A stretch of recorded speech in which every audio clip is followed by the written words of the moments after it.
यह कहानी है 10 अक्टूबर 1998 को आसमान का राजा कहा जाने वाला डबल डेकर लग्जरी प्लेन अपने 95 यात्रियों और 10 क्रू सदस्य के साथ हवाई से फ्रांस के लिए उड़ान भर चुका था। लोग अपनी सीटों पर आराम से बैठे थे, कुछ लोग एक दूसरे से बात कर रहे थे, कोई बुक पढ़ रहा था तो कोई खिड़की से बाहर हिंद महासागर की नीली चादर को देख रहा था तो कोई अपने आने वाले कल के सपने देख रहा था। लेकिन तभी अचानक शांत माहौल में एक चीख गूंजी। एक दो नहीं बल्कि 6 नकाब बांधे अपनी सीटों से उठे। उनके हाथों में रिवॉल्वर हथियार थे। उन्होंने प्लेन को हाईजैक कर लिया था। यात्रियों की सांसें रुक गई, बच्चों की रोने और बड़ों के डर से पूरा प्लेन गूंज उठा। ये खबर जैसे ही एटीसी तक पहुंची, पूरे देश में हड़कंप मच गया। रेस्क्यू मिशन की तैयारियां शुरू हो गई, लेकिन इससे पहले कोई कुछ समझ पाता, ठीक 15 मिनट बाद प्लेन रडार से हमेशा के लिए गायब हो गया। इसके पीछे का कारण, पहले तो हाईजैकर्स ने प्लेन का लोकेशन सिस्टम बंद कर दिया था। असली खतरा तो कुछ और ही था, एक ऐसा खतरा जिसे इंसान कंट्रोल नहीं कर सकता। प्लेन सीधा हिंद महासागर के सबसे बड़े और सबसे खतरनाक तूफान टाइफून के मुंह में जा चुका था। खतरनाक हवाएं प्लेन को खिलौने की तरह उछाल रही थी। पायलट अपनी पूरी ताकत और पूरी बुद्धिमानी से प्लेन को बचाने की पूरी कोशिश कर रहा था और अगले 3 घंटे तक प्लेन का कंट्रोल प्रकृति के हाथों में था। और 3 घंटों के इस जानलेवा संघर्ष के बाद प्लेन का एक इंजन फेल हो गया और कुछ ही देर के बाद उसका दूसरा इंजन भी फेल हो गया। प्लेन आग का गोला बनकर सीधा समुद्र की ओर गिरने लगा। प्लेन समुद्र की सतह से टकराने वाला ही था, तभी कुछ लोगों ने हिम्मत दिखाकर हाईजैकर्स को मार गिराए और टूटे हुए दरवाजे से ठंडे अनजान समुद्र में छलांग लगा दी। प्लेन एक तेज धमाके के साथ समुद्र में समा गया, लेकिन 80 लोग किसी तरह बच गए थे।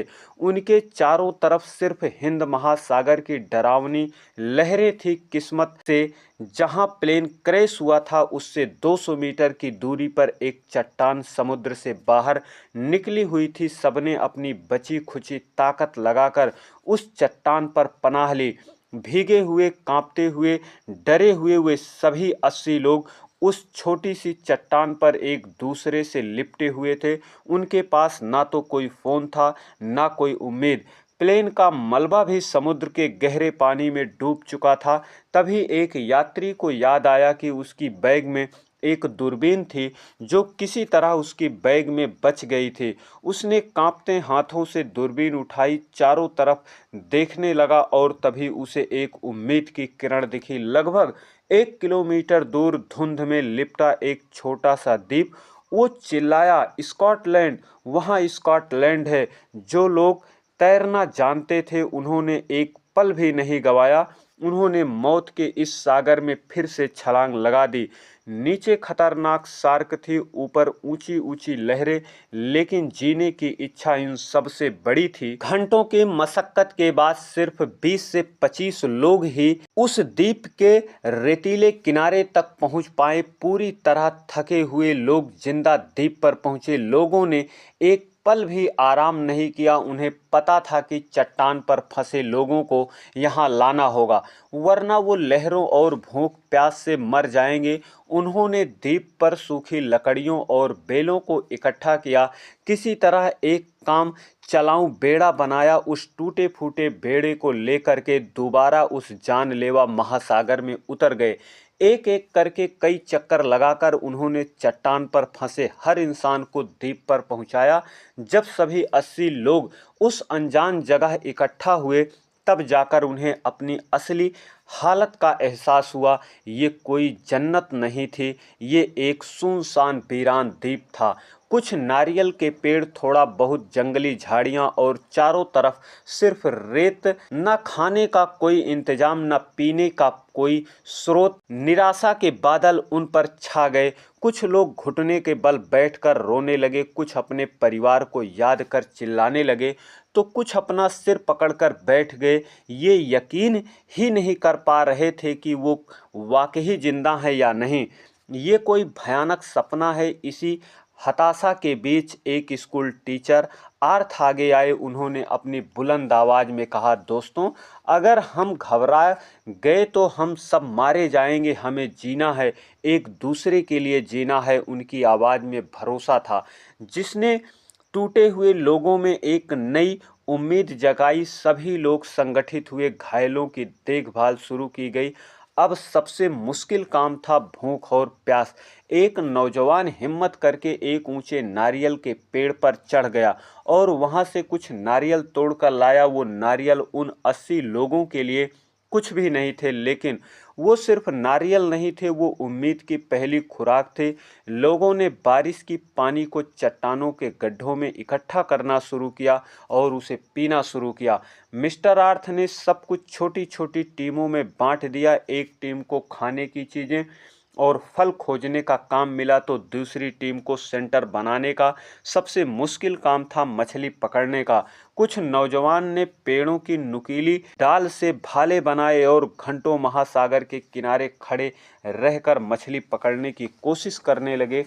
कई नाकाम कोशिशों के बाद आखिरकार उन्होंने एक छोटी सी मछली पकड़ ली।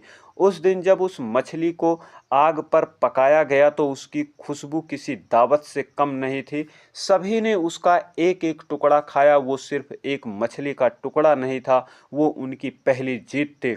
उस पल ने उन्हें सिखाया कि यही उनकी जिंदगी है, जहां हर चीज को बांटकर जीना होगा। दोस्तों, कहानी में आगे क्या हुआ ये जानने से पहले, अगर ये सच्ची घटना आपके दिल को छू रही है तो प्लीज़ वीडियो को लाइक करके और चैनल को सब्सक्राइब करना ना भूलें। आपके एक सब्सक्राइब से हमारा हौसला बढ़ता है।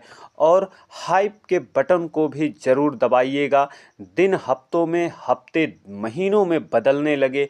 अब उन्हें समझ आ गया था कि अब मदद शायद कभी नहीं आएगी, उन्हें यही जीना होगा। उन्होंने पेड़ों की पत्तियां और पेड़ की छाल, नारियल के रेशों से छोटी छोटी झोपड़ियां बनानी शुरू कर दी।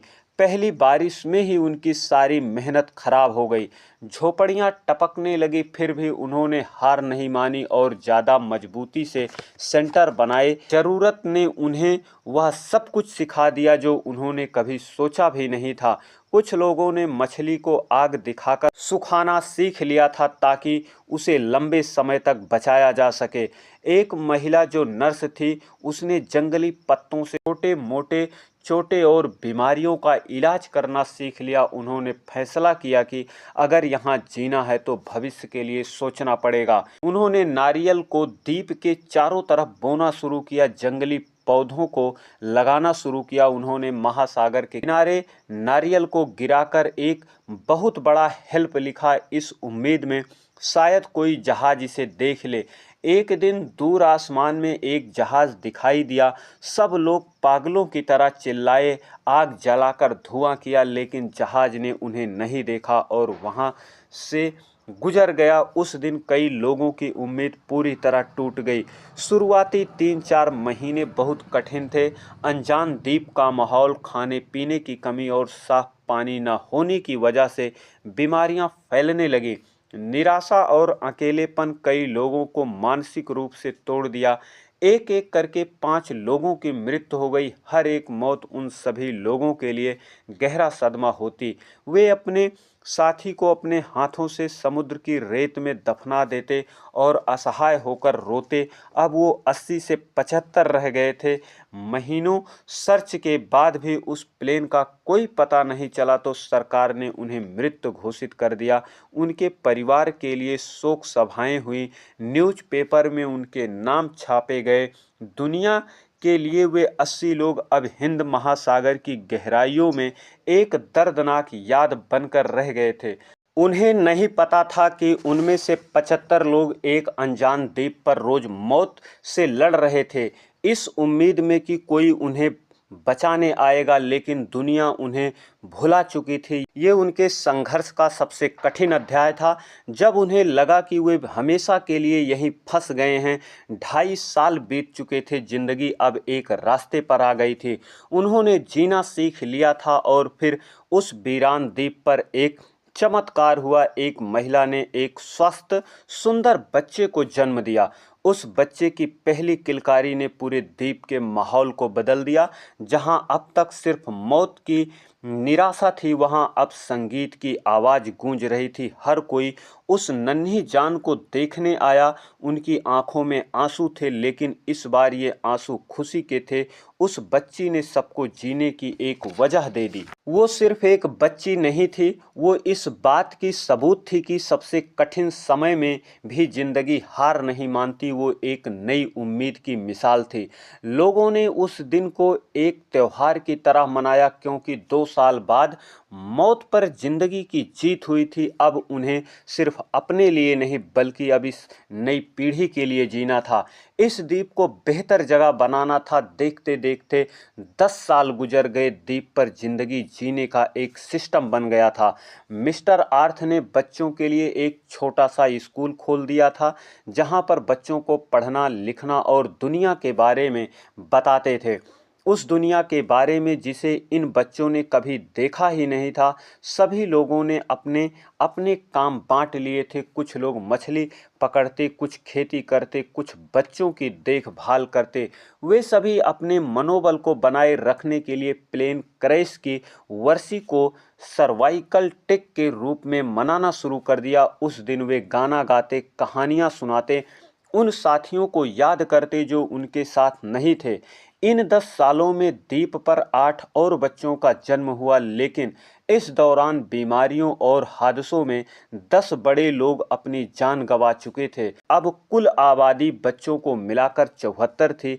एक दिन फिर वही हुआ। आसमान में प्लेन की आवाज सुनाई दी। सभी फिर से दौड़कर फिर चिल्लाए, लेकिन नतीजा वही रहा। प्लेन उन्हें बिना देखे चली गई।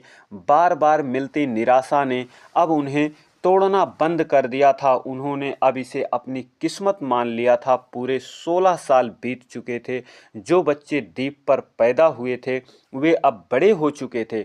उनके लिए यही दुनिया थी, यही घर था। जो बड़े लोग थे, वे अब बूढ़े हो रहे थे।